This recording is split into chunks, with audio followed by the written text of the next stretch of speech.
All right. Well, we're talking about revealing pressure as a revealer. It reframes what we think we know. One of the things that we talked about and we can get into now is why pressure is universal and inescapable and why that actually is useful.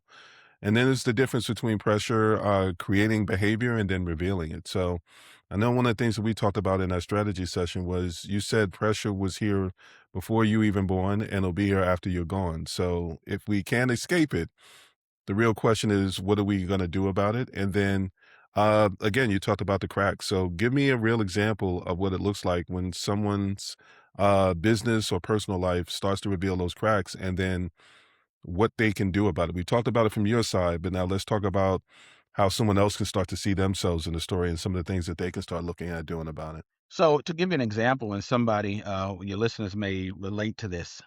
So what does it reveal? Okay, I'm not gonna. I know we probably slated for about 30 to 40 minutes, maybe an hour. I can't. That's not enough time to delve into the nuances of what pressure reveals. However, to give you an example, prior to this call, my company, we're working on an app right now. So I'm working with the developer, and I'm doing some things on the back end. And Sean, I was getting so frustrated, I wanted to punch a hole in my computer. And Mm, dead serious. Like I was so I was getting so annoyed, right?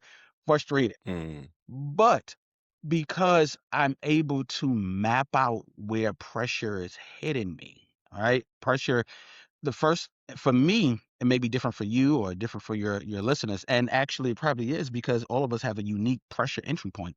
For me, pressure hits my body first, right? That is mm, where the threat takes place. That is where the breach in my system takes place. So I may feel I may feel tension in my jaw, my fist balls up, or I may get a headache. That's my headache. It comes up first. That is the very first thing that happens to me, mm, and it may be for you, maybe for your listeners. So you know, becoming aware of what is happening, and then it just, just move through my entire system. So because pressure hits my body first, what is it revealing to me? Hey, I need to stop because if I continue to go, I told you I felt like hitting my screen and punching it. If mm. I would have continued on, I literally would have punched a hole in my my computer screen. Now, remember, guys, I said this is a no judgment zone. So, no judgment zone episode.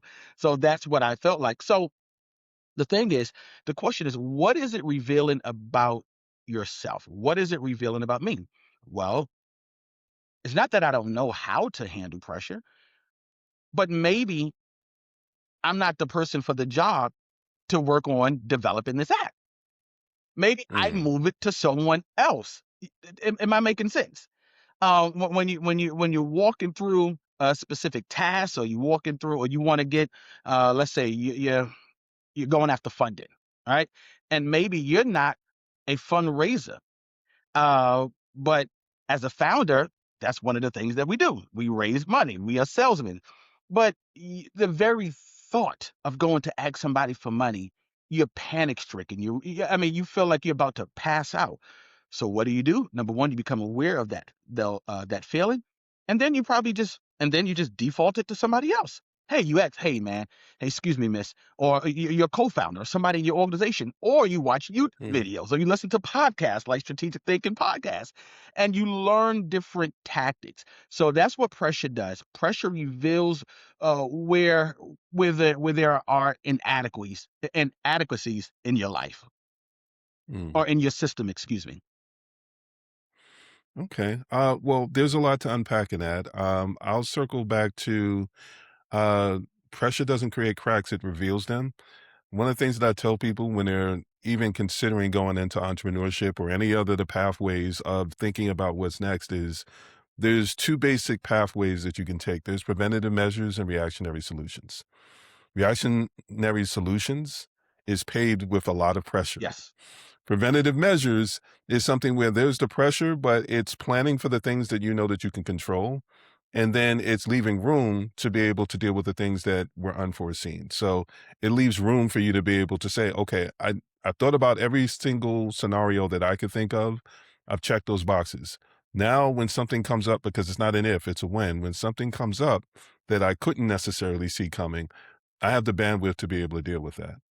The other part that stood out to me in what you were saying was understanding that sometimes pressure is on someone's head because they're they're trying to do something that isn't their gift. It's not what's natural to them. So one of the things that when we start getting to a point where if we're talking about the business journey, one of the things that stands out is once someone gets to a certain point where they start to get to growing and scaling, they realize they can't do it all themselves. They don't need to wear every single hat. Like that's pressure. Trying to do all the rest of that will lead to burning It out. will. And it's universal in life. Like you can't take on everything. The smartest thing that you can do, and this is what people on the corporate side have learned, and one of the things that I like to explain to people through the podcast and just in general is you don't have to be the smartest person. You don't have to be great at every single thing. Those people have gotten smart enough to be able to know, you know what, that's not my gift. And what I can do is I can outsource it to someone who has that gift. And my gift has to be knowing who to be able to hand that to.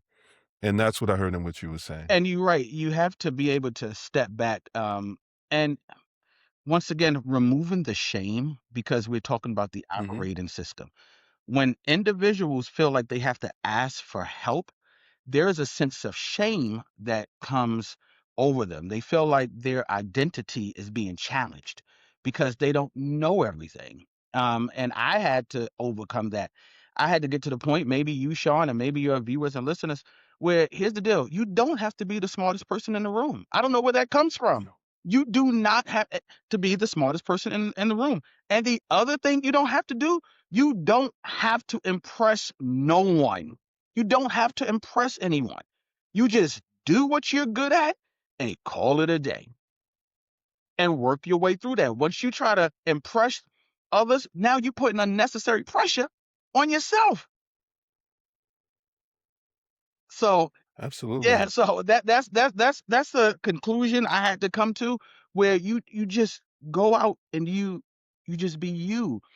But when you're trying to impress someone, once again, pressure doesn't create behaviors, it reveals it. The question becomes, why are you trying to impress someone? What is Yeah. what happened throughout your life where you felt the need to impress people to get a perceived desire that you wanted? Yeah, yeah, I would say, one of the things that I again, that I try to explain to people is their situational awareness. There are certain things going on in your situation that it's making you feel like I need to impress that person. If you understand what that is, then it allows you to be able to address it in a way that is more productive and healthier.